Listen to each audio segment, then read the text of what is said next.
নমস্কার বন্ধু, আমি সন্দীপ বাগ। আপনারা দেখছেন Sandip Bag for you YouTube channel. আজ জাভাস্ক্রিপ্টের 44 নম্বর ক্লাস। আজকের ক্লাসে আমি আপনাদের সঙ্গে আলোচনা করব জাভাস্ক্রিপ্টের অ্যারে সম্পর্কে। অ্যারে কি, কিভাবে এবং কেন অ্যারের প্রয়োজন হয় একটি প্রোগ্রামিং ল্যাঙ্গুয়েজে অর্থাৎ জাভাস্ক্রিপ্টে।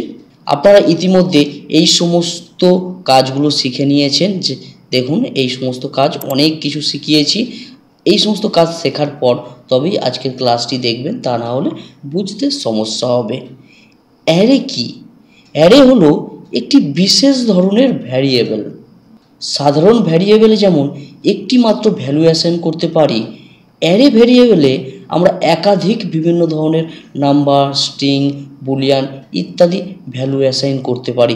যেমন নিচের চিত্রটি দেখুন, ভ্যার নামের একটি কিওয়ার্ড নেওয়া হয়েছে, ভ্যারিয়েবলেও নেওয়া হয় এবং ভ্যারিয়েবলে একটি নাম দেওয়া হয়েছে। তারপর এখানে দেখুন থার্ড ব্র্যাকেটের ভিতরে আমরা কমা কমা দিয়ে দেখুন অনেক ধরনের ভ্যালু অ্যাসাইন করেছি। এটা স্ট্রিং, এটা নাম্বার, এটা বুলিয়ান, এটাও স্ট্রিং, এটা নাম্বার, এটা স্ট্রিং। আমরা ভ্যারিয়েবলের ক্ষেত্রে কিন্তু এই রকমভাবে লিখতে হতো, সেটা আমাদের কাজটি সহজ করে দিয়েছে অ্যারে। যেমন কল্পনা করুন, আমাদের 100টি প্রোডাক্টের নাম নথিভুক্ত করতে হবে ভ্যারিয়েবলে। সেক্ষেত্রে আমরা নিচের মতো লিখি, তাই না? ভ্যার নামে একটি কিওয়ার্ড নেবেন, তারপর নাম দেবেন ভ্যারিয়েবলে, তারপর ইকুয়াল টু দিয়ে স্ট্রিং পাস করবেন। এইগুলো আপনারা জানেন। এইভাবে অনেকটা সময় লাগবে 100টা প্রোডাক্ট হতে। চলুন আপনাদের প্র্যাকটিক্যাল দেখিয়ে দিই। দেখুন, আমরা স্ক্রিপ্ট ট্যাগের ভিতরে লিখব। এটি 43 নম্বর ক্লাসে আমরা দেখেছিলাম প্যাটার্ন তৈরি করা, স্টার প্যাটার্ন কীভাবে তৈরি করতে হয়। চলুন, ভ্যার নামের কিওয়ার্ড নিলাম, এখানে PRODUCT প্রোডাক্ট 1 নামে একটি ভ্যারিয়েবলের নাম নিলাম, ইকুয়াল টু, এখন স্ট্রিং পাস করব অর্থাৎ কম্পিউটার লিখব। 100টি প্রোডাক্টসের নাম কম্পিউটার, দেখুন কম্পিউটার লিখে দিলাম। এরপর এটিকেই আমরা সেমিকোলন দিয়ে স্টপ করলাম স্টেটমেন্ট। এখন এটি দেখুন ডুপ্লিকেট বানিয়ে নিলাম। এখানে দিলাম মাউস, MOUSE মাউস, তারপরেরটাই দেব কিবোর্ড, তারপর একটা দিলাম ট্যাবলেট, TABLET ট্যাবলেট। এবং এই যে ভ্যারিয়েবলের নাম আছে, এই নামগুলোকে চেঞ্জ করতে হবে। সব এক নাম হয়ে গেছে, 2, নিচেরটা 3, তারপর 4। দেখুন এইভাবে আমরা কন্টিনিউ ভ্যারিয়েবল লিখতে থাকবো 100টি প্রোডাক্টসের ক্ষেত্রে। এবং আমরা যদি প্রিন্ট করতে চাই, যেটাকে প্রিন্ট করবে document, DOCUMENT document .WRIT write প্যারেন্থেসিসের ভিতর আমরা যে ভ্যারিয়েবলের ভ্যালুটি শো করাতে চাইছি তার নামটিকে কল করলেই হয়ে যাবে। দেখুন প্রোডাক্টস 3 কপি করলাম, এখানে পেস্ট করে দিলাম, এখানে সেমিকোলন দিলাম, সেভ করলাম, browser open, index file open with Google ক্রোমে ওপেন করলাম। দেখুন আমাদের দেখা যাচ্ছে, কিন্তু এটা হচ্ছে সময় সাপেক্ষ। এত সময় সাপেক্ষ সমস্যা সমাধানের জন্য আমরা ব্যবহার করে থাকি প্রোগ্রামিং ল্যাঙ্গুয়েজে অ্যারে। কিছুই লেখার দরকার নেই, ভ্যার নামের কিওয়ার্ড নেব, ভ্যারিয়েবলের নাম দেব, যেমন আমরা প্রোডাক্টস নাম দিচ্ছিলাম, তারপর থার্ড ব্র্যাকেটের ভিতরে আমাদের ভ্যালু অ্যাসাইন করলেই হয়ে যাবে কমা দ্বারা। একটি ভ্যারিয়েবলের নামে একাধিক ভ্যালু অ্যাসাইন করতে পারছি। এটা হচ্ছে আমাদের রং প্রসেস হয়ে যাবে যখন আমরা অ্যারে শিখব। দেখুন এইভাবে আমরা লিখে দিতে পারি। দেখুন ভ্যার কিওয়ার্ড প্রোডাক্টস নাম ভ্যারিয়েবলের ইকুয়াল টু থার্ড ব্র্যাকেটের ভিতরে দেখুন স্ট্রিং পাস করেছি, computer, mobile, tablet, laptop, keyword, এইগুলোকে কমা দ্বারা সেপারেট করা হয়েছে। জাভাস্ক্রিপ্টের ডকুমেন্টে আমরা 3টি পদ্ধতিতে অ্যারে লিখতে পারি। একটা হচ্ছে রেগুলার নিয়ম, কনডেন্স নিয়ম আর লিটারেল নিয়ম। দেখুন এত ডিটেলসে আপনাদের সঙ্গে আলোচনা করছি, আপনারা কোনো ইউটিউব চ্যানেলে এইরকম ডিটেলসে পাবেন না। অবশ্যই আমার চ্যানেলটি সাবস্ক্রাইব করে রাখুন এইরকম ভিডিও দেখার জন্য। রেগুলার নিয়মের ক্ষেত্রে কি ব্যবহার করা হচ্ছে দেখুন, প্রথমে ভ্যার নামের একটি কিওয়ার্ড নেওয়া হবে, তারপর প্রোডাক্টস তার নাম দেয়া হবে, আপনি যে কোনো নাম দিতে পারবেন, এরপর সমান চিহ্ন দেওয়ার পর একটি নিউ নামে কিওয়ার্ড নেবেন, তারপর অ্যারে নামক ফাংশনটি লেখা হবে, এটা বড় হাতের হবে, তারপর প্যারেন্থেসিস দিয়ে তার নিচে এই প্রোডাক্ট ভ্যারিয়েবলের নামটাকে এখানে আমরা লিখব। দেখুন, আর এই যে 0, 1, 2, 3, 4 এইগুলো হচ্ছে ইন্ডেক্স জিরো থেকে শুরু হয়, তারপর ইকুয়াল টু দিয়ে কম্পিউটার। চলুন আমরা প্র্যাকটিক্যাল দেখে নিই। প্রথমত আমরা এই সমস্যার সমাধানের জন্য কি করব, চলুন এখানে আমরা কমেন্ট পাস করে দিই যাতে এটা বোঝা না যায়। দেখুন এগুলো আপনারা জানেন, এটিকে এই কোডটিকে কমেন্ট করে দিলাম। চলুন এখন আমরা একইভাবে ভ্যার নামে কিওয়ার্ড নিলাম, তারপর ভ্যারিয়েবলের নাম দিলাম PRODUCT প্রোডাক্ট ইকুয়াল টু, এরপর আমরা নিউ নামে কিওয়ার্ড লিখব, তারপর অ্যারে লিখব, এটা বড় RAY ভুল লিখবেন না, এরপর প্যারেনথেসিস। দেখুন প্যারেনথেসিস দিলাম, এরপর আমরা এই ভ্যারিয়েবলটি যে নাম দিয়েছি সেটিকেই এখানে দেখুন লিখলাম, লেখার পর থার্ড ব্র্যাকেট দেবো, থার্ড ব্র্যাকেট, তারপর ইকুয়াল টু, এরপর ভ্যালু অ্যাসাইন করব, এই ভ্যালুগুলো অ্যাসাইন করব। কপি করলাম, লিখব না, পেস্ট করলাম। এবং এটি হচ্ছে ইন্ডেক্স, এর পজিশন কত আছে, পজিশন হচ্ছে 0 থেকে শুরু হয়।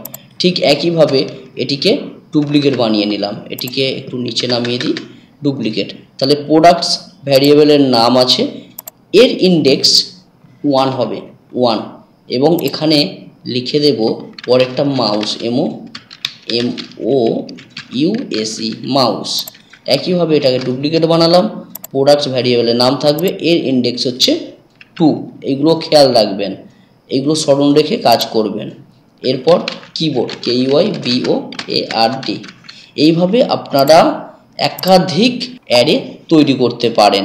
আর এখানে যদি আপনি সংখ্যা দিয়ে দেন, ধরুন 4 লিখলাম, তাহলে আপনি 4টেই অ্যারে তৈরি করতে পারবেন, আর একটা অ্যারে তৈরি করতে পারবেন। এখানে 3 দিলাম ইন্ডেক্স নাম্বার, আর এখানে দিলাম ট্যাবলেট। এক্ষেত্রে 4-এর অধিক আপনি তৈরি করতে পারবেন না, কারণ ফাংশান অর্থাৎ অ্যারে ফাংশনের ভিতর আপনি 4 লিখে দিয়েছেন। আর এখানে যদি কোনো সংখ্যা না দেন, আপনি এই রকম একাধিক নয়, 1000, 2000, 3000, 4000 আপনি এই রকম ভ্যালু অ্যাসাইন করতে পারবেন, এখানে যদি কোনো নাম্বার না দেন। চলুন এখন প্রিন্ট করব। এখন প্রিন্ট করতে চাইছি কিবোর্ডটাকে প্রিন্ট করব। সেক্ষেত্রে একইভাবে document.write যেমন আমরা ভ্যারিয়েবলের ক্ষেত্রে লিখতাম, এখানেও সেম একই লিখব, DOCUMENT document WRITE right parenthesis. এরপর আমাদের ভ্যারিয়েবলের নাম কি আছে, ভ্যারিয়েবলের নাম আছে প্রোডাক্টস। জাস্ট এটিকে কপি করলাম, কপি করে এখানে লিখে দিলাম। দেখুন এরপর আমরা ইন্ডেক্স দ্বারা কল করব। এখানে কিবোর্ড এই ভ্যালুটিকে অ্যাসাইন করতে চাইছি, এর ইন্ডেক্স কত, 2। আর সর্বদা মনে রাখবেন 0 থেকে শুরু হয়, প্রথম 0, তারপর 1, 2, 3 এইভাবে চলতে থাকে, তাহলে এর ভ্যালু হচ্ছে 2। এখানে আমরা একইভাবে থার্ড ব্র্যাকেট দিলাম, থার্ড ব্র্যাকেটের ভিতরে ইন্ডেক্স নাম্বার দিয়ে দেবো 2, তবেই কিবোর্ডটা শো করবে। সেমিকোলন দিলাম, সেভ করলাম, ব্রাউজার ওপেন, এই ট্যাবে আসলাম, রিফ্রেশ করলাম। দেখুন কিবোর্ডটাই দেখা যাচ্ছে, কারণ আমরা এখানে 2 নম্বর নিয়েছি। চলুন এখন আমি 0 নিই, 0 ইন্ডেক্স, অর্থাৎ কম্পিউটারটাকে প্রিন্ট করব। 0 ইন্ডেক্স নিলাম, সেভ করলাম, ব্রাউজার ওপেন, রিফ্রেশ করলাম। দেখুন কম্পিউটার দেখাচ্ছে, আশা করছি বুঝতে পারছেন। 3 নিলে এখানে দেখুন 3 ইন্ডেক্স নিলাম, ট্যাবলেট দেখাবে। দেখুন রিফ্রেশ করলাম, আশা করছি বুঝতে পেরেছেন আমরা কিভাবে অ্যারে তৈরি করে আমরা প্রিন্ট করতে পারি। দেখুন এই যে সমস্যাটা এত লিখতে হতো, সেটা আমরা সমাধান করতে পারলাম। চলুন পরের নিয়মটা আমরা শিখে নিই, আরও সংক্ষেপে লিখতে পারি অ্যারেকে। আর এখানে কোড আছে, আপনারা এই কোডগুলো ব্যবহার করে দেখতে পারেন। এখানে লেখাগুলো মন দিয়ে পড়বেন, কারণ লেখা না পড়লেও অনেকটা বুঝতে সমস্যা হবে। অর্থাৎ অ্যারে ফাংশনের যে আছে, এটা বড় হাতে দিতে হবে, ছোট হাতে দিলে কোনো কাজ হবে না। নেক্সট নিয়ম কনডেন্স নিয়ম। উপরের নিয়মটাকে আরও সংক্ষেপে লিখতে পারি। দেখুন ভ্যার নামে একটি কিওয়ার্ড, তারপর প্রোডাক্টস হচ্ছে ভ্যারিয়েবলের নাম, নিউ নামে কিওয়ার্ড, এবং অ্যারে ফাংশন ব্যবহার করা হয়েছে, এবং ফাংশনের প্যারেনথেসিসের ভিতরে আমরা ভ্যালু অ্যাসাইন করেছি। চলুন দেখে নিই। এটিকেও জাস্ট আমরা কমেন্ট পাস করে দিলাম যাতে শো না করে। চলুন প্রথমত একইভাবে ভ্যার কিওয়ার্ড নিলাম, তারপর PRODUCT প্রোডাক্ট ভ্যারিয়েবলের নাম নিলাম, এরপর সমান চিহ্ন দিলাম, নিউ কিওয়ার্ড নিলাম, তারপর অ্যারে বড় দিলাম AY, এরপর প্যারেনথেসিস দিলাম, তারপর সেমিকোলন দিলাম। এখানে দেখুন ভ্যাট আর নিউটা দেখুন নীল কালারের দেখা যাচ্ছে, যেগুলো এই রকম কালার দেখাবে সহজে বুঝবেন নোটপ্যাডের ক্ষেত্রে এগুলো কিওয়ার্ড, আর অ্যারে হচ্ছে ফাংশান। আমরা যেমন এখানে লিখছিলাম, দেখুন এইগুলো লিখতে হচ্ছিল বারবার, এটা হচ্ছে আমাদের সময় যাচ্ছিল, এটা সময় সাপেক্ষ। সেক্ষেত্রে আমরা এই ফাংশানের প্যারেন্থেসিসের ভিতরে যেখানে আমি বললাম নাম্বার লেখা হয় সেই জায়গায় আমরা এইগুলো লিখে দিতে পারি ভ্যালু। চলুন প্রথমত কম্পিউটার লিখব, আর কম্পিউটার লেখাটা যেহেতু স্ট্রিং তাই দেখুন কম্পিউটার লিখলাম, কম্পিউটার, তারপর কমা দেব সেপারেট করার জন্য একটা কমা, তারপরের কি আছে মাউস। চলুন পুনরায় স্ট্রিং পাস করছি MOUS মাউস, পুনরায় একটা কমা দেব, তারপর আছে কিবোর্ড, এটাও স্ট্রিং কিবোর্ড KIBOARD কিবোর্ড, তারপর আবার একটা কমা দিলাম, কমা দিয়ে এরপর স্ট্রিং ট্যাবলেট TABLET ট্যাবলেট। দেখুন আমরা যে সমস্ত ওয়ার্ড লিখলাম এইগুলো টেক্সট অর্থাৎ স্ট্রিং, তাই আমাদের ডবল কোটের ভিতরে রাখতে হচ্ছে। যদি আমি কোনো নাম্বার পাস করি, দেখুন কমা দিলাম নাম্বার লিখে দিলাম, সেক্ষেত্রে কোনো ডবল কোট বা সিঙ্গেল কোট লেখার দরকার নেই। ঠিক এখানেও যদি এই ট্যাবলেটের জায়গায় ট্যাবলেট না হয়ে যদি কোনো নাম্বার হতো, দেখুন সেক্ষেত্রে কিন্তু আমরা কোনো কোট ছাড়াই লিখতাম। এগুলো আপনারা জানেন, ভ্যারিয়েবলের ক্ষেত্রে দেখেছেন। এখানে আমরা বুলিয়ান নাম্বার ট্রু ফলস এগুলো ব্যবহার করতে পারি, এবং এখানে যেমন আমি ডবল কোট ব্যবহার করেছি, আপনি চাইলে সিঙ্গেল কোটও ব্যবহার করতে পারেন, ঠিক ভ্যারিয়েবলের নিয়ম। চলুন এখন আমরা প্রিন্ট করব এই মাউসটাকে প্রিন্ট করব। সেক্ষেত্রে একইভাবে DOCUMENT document WRIT right parenthesis semicolon দিলাম। এখন টার্গেট করব কিভাবে? টার্গেট করব প্রোডাক্টস ভ্যারিয়েবলের নাম দ্বারা, PRODUCT প্রোডাক্ট, এরপর একইভাবে থার্ড ব্র্যাকেট দিলাম। কিন্তু ইন্ডেক্স কিভাবে নেব? ঠিক একইভাবে যেমন 0 নিয়েছিলাম প্রথমেরটা, ঠিক কম্পিউটারের এটি হচ্ছে 0, তারপর 1, তারপর 2, 3, 4, এইভাবে 5, 6, 7 চলতে থাকবে যতগুলো। তাহলে আমি মাউসটাকে টার্গেট করব বা প্রিন্ট করব, তার এর ইন্ডেক্স কত? 1, তাই এখানে 1 লিখলাম।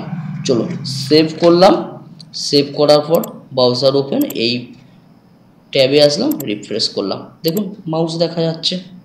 আশা করছি বুঝতে পেরেছেন। ধরুন আমি এই নাম্বারটাকে প্রিন্ট করতে চাইছি, তাহলে এর ইন্ডেক্স কত? প্রথমটা 0, 1, 2, 3, 4, তাহলে এখানে 4 লিখে দেব, 4, ব্রাউজার ওপেন, রিফ্রেশ, দেখুন নাম্বার দেখা যাচ্ছে। আশা করছি বুঝতে পেরেছেন। দেখুন প্রথমের যে নিয়মটা আমরা দেখলাম রেগুলার নিয়ম, সেক্ষেত্রে অনেকটা জটিল। নেক্সট যে নিয়মটি দেখলাম কনডেন্সড নিয়ম, সেই নিয়মটা কিন্তু অনেক সরল, আমরা খুব সহজে ব্যবহার করতে পারি। চলুন আরও একটা নেক্সট নিয়ম আছে সেটি দেখে নিই, সেটি হচ্ছে লিটারেল নিয়ম। লিটারেল নিয়ম উপরের দুটি নিয়মের থেকে আরও সহজ নিয়ম। ভ্যার নামের একটি কিওয়ার্ড নেব, নাম যে কোনো একটা দেব, প্রোডাক্ট নাম দিয়েছি, এরপর ইকুয়াল টু, এরপর থার্ড ব্র্যাকেটের ভিতরেই আমরা এরপর স্ট্রিং হলে ডবল কোট এবং নাম্বার হলে কোট ছাড়া কমা কমা দিয়ে যতটুকু ইচ্ছা ভ্যালু লিখে দিতে পারি। এক্ষেত্রে কিন্তু নিউ আর অ্যারে নামক কোনো কিওয়ার্ড বা ফাংশন ব্যবহার করতে হচ্ছে না, এটি সবথেকে সহজ। আমি আপনাদের 3টি নিয়ম দেখাচ্ছি, আপনার যেটা প্রয়োজন হবে, ভালো লাগবে বা কাজ করতে সুবিধা হবে, আপনি সেই নিয়মটা দ্বারা কাজ করবেন। চলুন লিটারেল নিয়মটা দেখে নিই। ঠিক একইভাবে এটাকেও কমেন্টে রূপান্তরিত করে দিলাম। এরপর লিটারেল নিয়মের ক্ষেত্রে একইভাবে ভ্যার নামের কিওয়ার্ড, ভ্যারিয়েবলের নাম দেব প্রোডাক্টস, এরপর ইকুয়াল টুর পরে আমরা থার্ড ব্র্যাকেট দেব, থার্ড ব্র্যাকেট শুরু শেষ করলাম। এর ভিতরে আমরা আমাদের যতগুলো ভ্যালু অ্যারেতে লিখতে চাইছি সেই ভ্যালুগুলো লিখে দেব। যেমন স্ট্রিং কম্পিউটার, তাই ডবল কোট লিখলাম, এখানে কমা দিলাম সেপারেট করার জন্য, double quote mouse MOUS mouse, comma, তারপর স্ট্রিং কিবোর্ড লিখলাম, ঠিক একইভাবে কমা, নাম্বার দেব, ধরুন 7435003 নাম্বার দিলাম, যেহেতু নাম্বার লিখেছি তাই কোড ছাড়া কমা, কমার পর ধরুন 2 লিখবো, বুলিয়ান নাম্বার TRUE 2 লিখলাম, কমা, তারপর ধরুন লিখলাম ল্যাপটপ LAPTOP ল্যাপটপ, এইভাবে লিখে দিলাম, লাস্টে সেমিকোলন দিলাম। দেখুন কত সহজ। ভ্যার নামের কিওয়ার্ড, প্রোডাক্টস ভ্যারিয়েবলের নাম ইকুয়াল টু থার্ড ব্র্যাকেটের ভিতরে আমরা ভ্যালু অ্যাসাইন করে দিয়েছি। এইভাবে যত খুশি আপনি ভ্যালু অ্যাসাইন করতে পারেন। এরপর আমরা প্রিন্ট করার জন্য ধরুন প্রিন্ট করব কিবোর্ডটাকে। প্রিন্ট করার জন্য একইভাবে documents DOCUMENT document WRIT write প্যারেন্থেসিসের ভিতরে আমরা ইন্ডেক্স নাম্বার দিয়ে দেব। যেমন কম্পিউটারের ইন্ডেক্স নাম্বার 0, মাউস 1, কিবোর্ড 2। তাহলে এখানে প্রথমে তো প্রোডাক্টস PRODUCT প্রোডাক্ট ভ্যারিয়েবলের নাম, থার্ড ব্র্যাকেটের ভিতরে আমরা 2 লিখে দিলাম এবং লাস্টে সেমিকোলন দিলাম। সেভ করলাম, ব্রাউজার ওপেন, এই ট্যাবে আসলাম, রিফ্রেশ করলাম, দেখুন দেখা যাচ্ছে কিবোর্ড। আপনি যদি এটাকে প্রিন্ট আউট করতে চান, এর ইন্ডেক্স নাম্বার 0, 1, 2, 3, 4, আপনি এখানে 4 লিখে দিন, সেভ, ব্রাউজার ওপেন, ফ্রেশ। দেখুন আশা করছি বুঝতে পেরেছেন অ্যারেকে কিভাবে ব্যবহার করা হয়। আমি এখানে সম্পূর্ণ ডিটেলসে অ্যারে নিয়ে আলোচনা করলাম। দেখুন উপরে লেখাই আছে, এইগুলোকে এক একটা ভ্যালুকে ইন্ডেক্স নামে অভিহিত করা হয়। 0, 1, 2, 3, 4, 5 এইভাবে চলতে থাকে, 0 দ্বারা শুরু হয়। সবসময় স্মরণ রাখবেন আমি 3টি নিয়ম দেখালাম, আপনি যে কোনো একটি নিয়মকে ব্যবহার করতে পারেন। আবার অনেক সময় উপরের নিয়মটিও ব্যবহার হয়, আবার অনেক সময় নিচের নিয়মটিকেও শর্ট করে লেখার প্রয়োজন হয়। প্রোগ্রামিং তৈরি করার সময় আপনার যেমন প্রয়োজন হবে আপনি সেই রকম নিয়মকে কাজ করবেন। অবশ্যই 3টে নিয়ম শিখে রাখবেন।